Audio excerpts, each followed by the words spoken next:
President Abdel Fattah el-Sisi received visiting DR Congo President Felix Tshisekedi in Cairo on Tuesday. During their meeting, the two leaders reviewed a number of regional and African issues of mutual concern, in addition to means of fostering bilateral ties in various domains. The two leaders also reviewed developments in Ethiopia's dam negotiations. At a joint press conference after their talks, President el-Sisi said the two sides had agreed to intensify cooperation and offer Egypt's technical support to Congo, in addition to enhancing cooperation in the water resources field. President el-Sisi expressed his appreciation to the historic ties that bind the two nations, stressing the significance of expanding cooperation with the aim of realizing mutual interests as well as those of the African continent. The President expressed his pleasure on welcoming the DR Congo President Tshisekedi and the accompanying delegation in his first visit to Egypt, adding that Egypt seeks to boost the volume of trade with DR Congo. The head of state expressed full support to Congo during its presidency of the African Union. For his part, President Tshisekedi said he was looking forward to enhancing cooperation between the two countries in a way that boosts interests of both nations.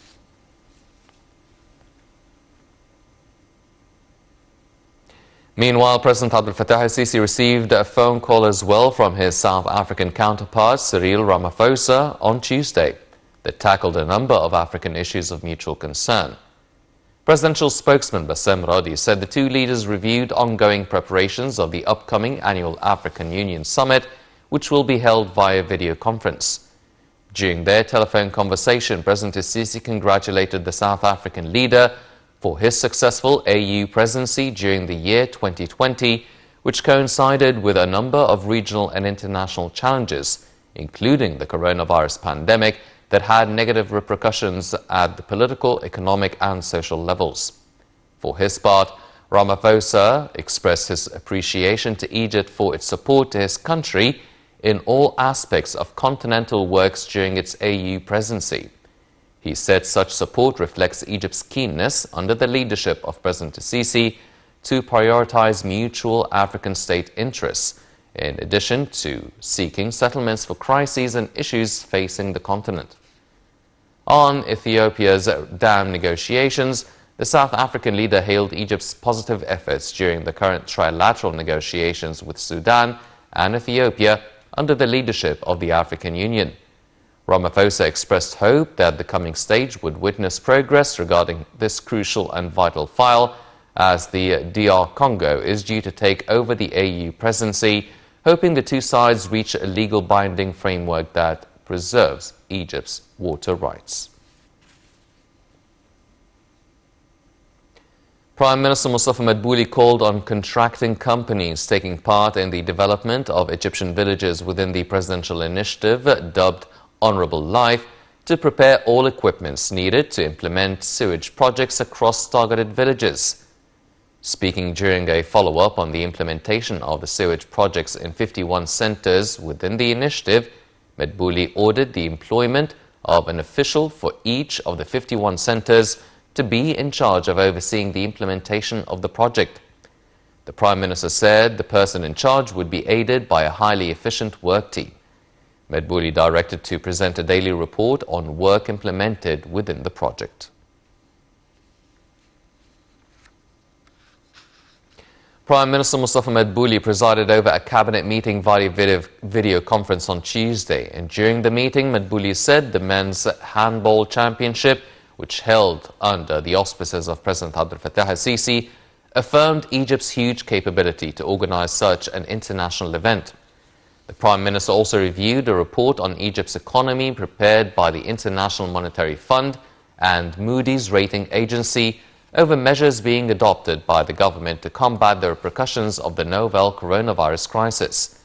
The meeting also tackled the government's draft legislative plan, which included the situation of the draft laws that had been submitted to the House of Representatives at the beginning of its new legislative term.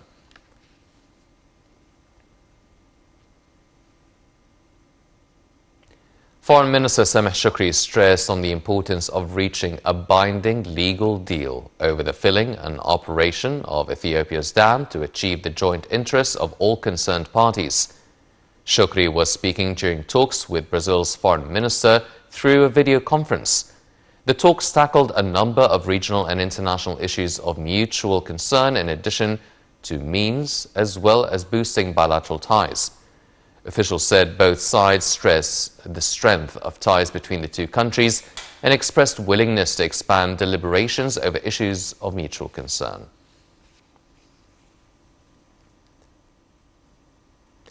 Parliament Speaker Councillor Hanafi El-Gebeli asserted that the appointment of Dr. Ghedaweli as the Executive Director of the United Nations Office on Drugs and Crime reflects Egypt's higher position and pivotal role in the world. El-Gebeli remarks came during his meeting with Dr. Ghedaweli, where they discussed means of cooperation in the fields of combating terrorism and organized crimes, as well as corruption. On another front, Minister of Religious Endowments, Mohammed Mukhtar Goma, asserted that the ministry's strategy over the past phase focused on issues of renewing the religious discourse and confronting extremist beliefs. Addressing the Parliament's public session, Goma said his ministry has said that the ministry has replied to such terrorist propaganda with publications that establish the principle of peaceful coexistence, spread peace, and enlighten thought. Egyptian and French air forces concluded air drills on Tuesday at one of the Egyptian air bases.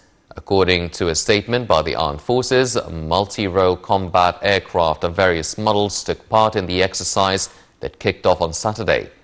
The drills included various training activities and several joint training air sorties, as well as the exchange of tactical experiences in planning, implementation, command and control methods.